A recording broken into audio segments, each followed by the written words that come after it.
Good morning, children. Saira. In our previous lesson of political science, we have learnt about United Nations, organization which was formed for maintaining peace and security in the country. In that, we have also learnt about the functions of the various organs of UN and also the role of India in the United Nations organization. Today, in lesson number 5 of political science, that is India and other countries, we are going to learn about India's relations with its neighboring countries. So, this is the part 1 of the lesson. So, let's proceed with the lesson.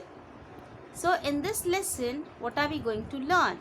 In this chapter, we shall take a critical review of India's relations with neighboring countries. Also, we will also understand India's relations with the same faraway nations. So, apart from the neighboring countries, how has India maintained relations with the other faraway countries? Now, which are the neighboring countries of India? We see that India's position in Asia is geographically and politically important. It is very important as well as it is strong. So, the countries like Afghanistan, Pakistan, Sri Lanka, Bangladesh, Myanmar, Nepal, Bhutan, China, Maldives are the India's neighbors. These are the neighboring countries of India. And the values of equality and mutual respect have a great importance in India's foreign policy. So, as we know that the foreign policy which was framed by our Prime Minister Pandit Jawaharlal Nehru, it was framed on these principles and values of equality and mutual respect. That is, every nation should be treated equally, whether it is developed or underdeveloped, rich or poor. So, equal treatment should be given. So, those were the principles for India's foreign policy. India has established relations with the neighboring countries on the basis of these values. So, these values were first taken into consideration when India maintained its relations with the other neighboring countries. India is the biggest country in the Indian subcontinent. So, India is the biggest country in the Indian subcontinent, and at the same time, India is economically and technologically more advanced. So, as we have seen in our previous lesson of history, that is science and technology, we have seen that what kind of progress India has made in the field of technology, and which had further brought about more advancement in the country. So, it is thus natural that India has a great influence among the South Asian countries. So, it is because of this India has greatly influenced among the South Asian countries. In 1947, India was partitioned into two independent countries, that is India and Pakistan. So, which were the two independent countries? India and Pakistan were created in 1947. Indo-Pak relations were influenced because of the three main factors. Now, which were those three main factors? One is the differences in the world views of both the countries. So, both the countries have had different views about the formation of their own country as well as the view towards its world. Then the next was the Kashmir issue, which was still now going on, and we could see that it's just recently the Kashmir issue has been solved. And also there was nuclear rivalry between the two countries. So, this also we have learnt in our lesson of history. The nuclear rivalry, wherein India had already made it clear that India will not make use of nuclear weapons for any kind of war. Then further, India and we could see that in this we have seen about India's role in maintaining equal status to all the nations.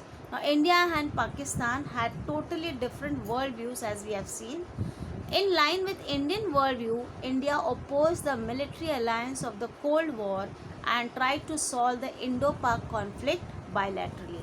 So, when we talk about the worldviews, what was India's main aim? Well, its main aim was to live unitedly. So, it had opposed the military alliance of the Cold War. and also try to solve the Indo-Pak conflict bilaterally. Means there should not be any kind of use of military, that means war should not be taking place. So as a result, it tried to solve its issues by means of conversation. But the Shimla Agreement of 1972 was based on this principle. So the Shimla Agreement, which was in 1972, it was based on this principle that there should not be any kind of involvement of military, because it should not take place in case of war, because we should try to solve the issues conversationally by negotiating. On the other hand, what did Pakistan try? It tried to maintain relations with Islamic world, and China entered into a military agreement with America. So, whereas when India was trying to maintain, was trying to solve its issues within themselves with India and Pakistan, but what did Pakistan did? It tried to maintain relations with the Islamic world, and also China entered into a military agreement with America. So in this way there was an military involvement in it. So Pakistan considers Kashmir as the biggest hurdle in establishing relations with India. So as we all are aware about the Kashmir issue, which was going on still now, that it was considered to be the main hurdle which is coming in between maintaining relations between India. The first Indo-Pak War took place in 1965 over Kashmir. The Tashkent Agreement was signed in 1966, but nothing much came out of it. Even though the 1971 war was about the creation of Bangladesh, it also had the dimensions of the Kashmir problem to it. So there was again there was a war in 1971 relating to the creation of Bangladesh, and also the Kashmir issue was again one more problem in it. So the Shimla Agreement in 1972 provided a new format to the interaction between India and Pakistan. And in 1999 there was a conflict between India and Pakistan over the infiltration by Pakistan in the Kargil region. So again in 1999 there was a conflict between India and Pakistan. For what? For the infiltration by Pakistan in the Kargil region. And so even today the Kashmir question is the basic cause of conflict between the two countries. Still we find that there are some issues related to Kashmir even after it has been solved, but some or the other reasons it leads to conflict between the two nations. And so the nature of the conflict has changed, and this new type of conflict can be described as terrorism. So how is Pakistan trying to take revenge through it? By means of terrorism, as it is supporting the terrorist activities against India. So in this way the nature of the conflict has changed. Both India and Pakistan conducted nuclear tests in 1998, and that gave rise to new concerns in this region. So the nuclear test was conducted by both the nations in 1998. Many countries feel that these two nations should not get locked in nuclear conflict. So many countries are of the opinion that both India and Pakistan should not get locked into this kind of nuclear conflict. And one more issue in Indo-Pak relations is the order of dispute in Sur Creek, a border dispute in Sur Creek area.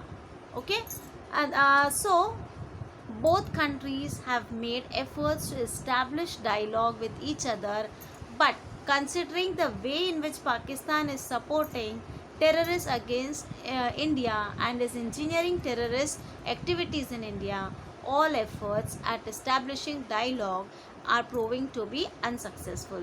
Though India is trying to maintain good relations with Pakistan, but on the other hand Pakistan is supporting terrorist activities against India, which proves that it did not want to maintain good relations with India, and as a result the Indian efforts of maintaining friendly relations with Pakistan are proved to be unsuccessful.